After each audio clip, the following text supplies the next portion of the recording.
Com a proximidade das eleições de outubro, cerca de 20 ministros do governo Lula estão sinalizando que vão deixar os seus cargos para disputar vagas no Congresso ou em governos estaduais, incluindo Gleisi Hoffmann, que confirmou a pré-candidatura ao Senado.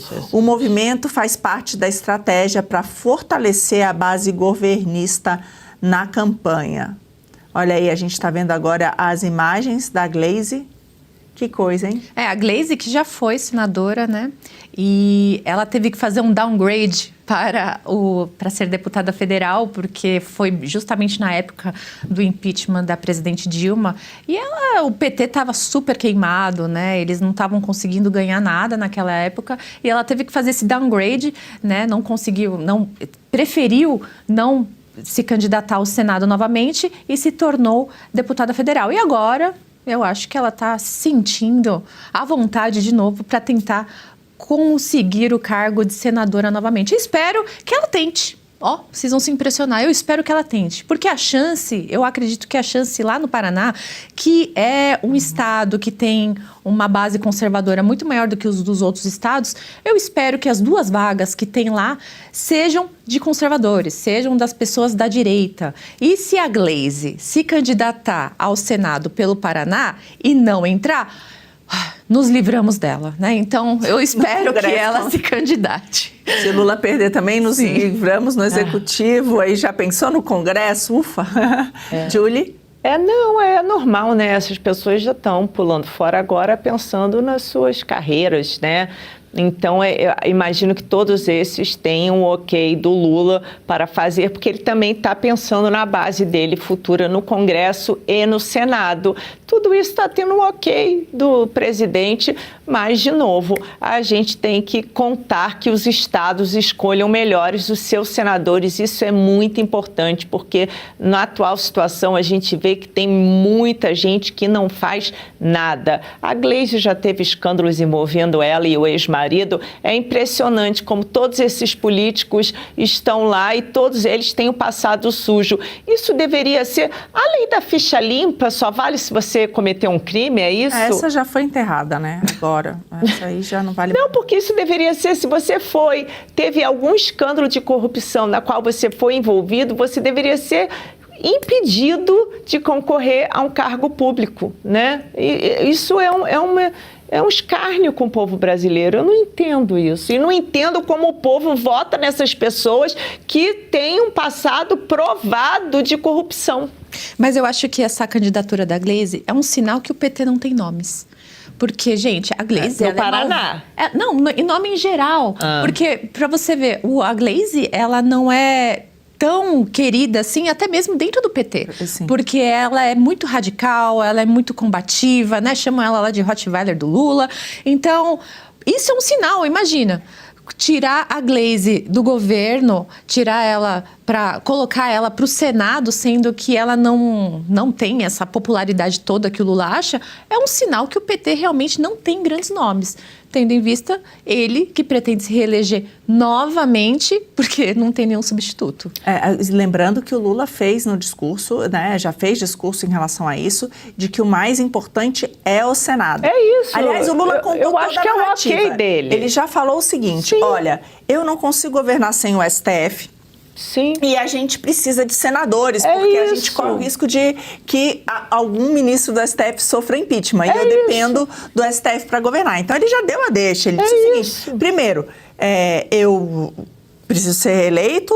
Número 2, nós precisamos do Senado, porque é o Senado que vai blindar o STF e eu preciso do STF para governar, porque de fato é isso que está acontecendo, né? Vamos lembrar que o STF decidiu sobre aborto, decide sobre segurança pública, se tem que ter câmeras, pode ou não subir na favela, libera traficante, porte de droga, além de IOF, trem de inocente. Então, assim, tudo depende do STF. Essa palhaçada toda, né, a farsa do golpe que o Lula surfou aí por tanto tempo, né, com tanto escândalo acontecendo. Então, tudo eles dependem do STF. E agora vão sair nomes importantes. Além da Gleisi, o ministro Haddad já disse que vai sair também para ajudar. E tem uma pressão forte do Lula para que o Haddad concorra aqui por São Paulo. Então, ele tem pressionado tanto senador? Haddad quanto o Alckmin, ou para o governo ou para o Senado. São os dois nomes que o Lula está ali pressionando para que saiam aqui por São Paulo. Também há rumores de que ele está pressionando Simone Tebet, que também deve deixar o governo. E, pelo visto, como lá no estado dela não seria fácil ela conseguir... Ela vem para cá? Estão falando que ela pode vir para São Paulo, porque São Paulo... O interior é mais conservador, mas a gente tem uma capital ainda bastante progressista e como serão 2 senadores, ele está ali apostando que um deles tem que ser da esquerda, então está pressionando todo mundo ali. De todos esses nomes, eu acredito que o Fernando Haddad ele é o mais promissor aqui em São Paulo, né? Porque nós sabemos que aqui em São Paulo, principalmente nas áreas mais ricas e no centro de São Paulo, ali na área da Rua Augusta, da Vila Madalena, né? Dos lugares mais ricos, realmente a esquerda domina. Esquerda aqui, caviar. Infelizmente, né? Assim como lá no Leblon, no Rio de Janeiro, né? Leblon, Jardim Botânico, a Zona Então, Sul, eu acredito claro. que se o Fernando Haddad ele vier para São Paulo tentar o Senado, eu acho que tem grandes chances dele conseguir, viu, Marina? Pois é, e lembrando que o Haddad está deixando aí um legado, o Lelê.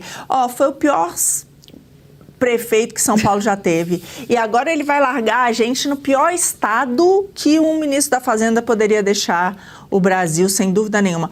Vamos lá. Os recordes do Haddad. Vamos falar dos recordes do Haddad? Recorde de imposto. Recorde de arrecadação. Gasto, né?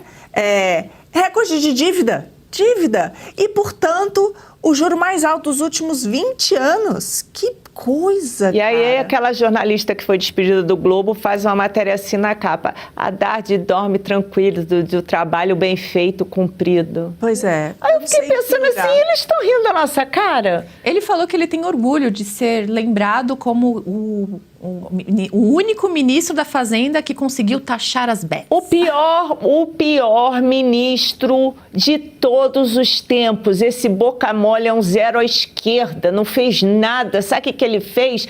Endividou nós, o povo brasileiro, com 370 mil impostos, sabe? Lá tacando o povo na miséria, enquanto eles ficam aí dançando labamba. Tem ninguém como você não, seu boca mole. Você é um zero à esquerda, você não é nada, você é um puxa-saco de Lula.